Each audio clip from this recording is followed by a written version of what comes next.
Veterinarska ambulanta More do kraja rujna seli na ovu lokaciju. Tako će četveronožni pacijenti imati kraće liste čekanja, ljekarnu s dužim radnim vremenom, stacionar za pse i mačke te za zarazne pacijente, veliku kiruršku salu i radiološki kabinet.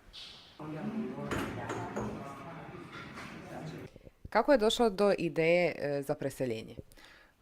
Pa ideja je na neki način plod prvo našeg nekakvog profesionalnog razvoja, jer je jednostavno nova oprema zahtijeva novi prostor zbog svojih gabarita, a s druge strane ovaj objekt u kojem se nalazimo na neki način ne ispunjava medicinske standarde, tako da je normalno. Te dvije stvari su bile presudne i zato smo se odlučili na preseljenje.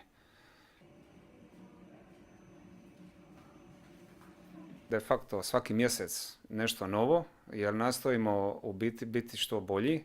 S druge strane, naši klijenti to očekuju od nas iz prostog razloga jer dolaze sa sve težim problemima.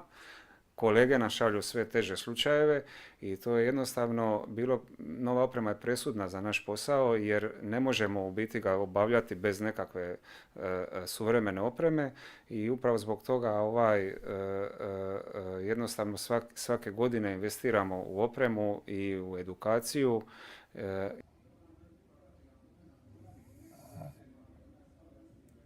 Pa evo, na primjer, sad veliki broj pacijenata iz cijele Dalmacije dolazi na nekakve biopsije koje se rade ili pod ultrazvukom ili endoskopskim putem jer je to postala presudna pretraga, znači biopsija je patohistologija za postavljanje točne dijagnoze. To većina kolega u Dalmaciji pa i u Hrvatskoj ne radi, tako da recimo to je ono što je sad u zadnje vrijeme dosta in i to nam kolege šalju pacijente upravo za biopsije raznih organa. Jel? Koliko kvadrata obuhvaća novi prostor i što će sve sadržavati? Novi prostor obuhvaća oko 500 kvadrata koji su uređeni i sadržava znači apoteku, 3 prijemne ambulante, bolnicu sa stacionarom za zarazne pacijente i za kirurške pacijente.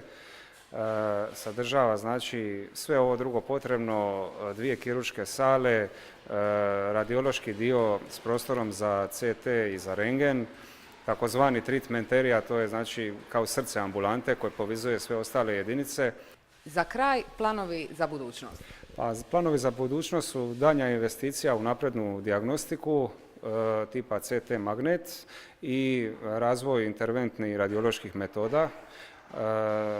Mislim da je to ono što je sad in u svijetu, a mi ćemo se nastojati isto priključiti ostatku razvijenog svijeta i to je za sad to. Normalno možda nešto novo ispliva, ali to ćemo vidjeti još.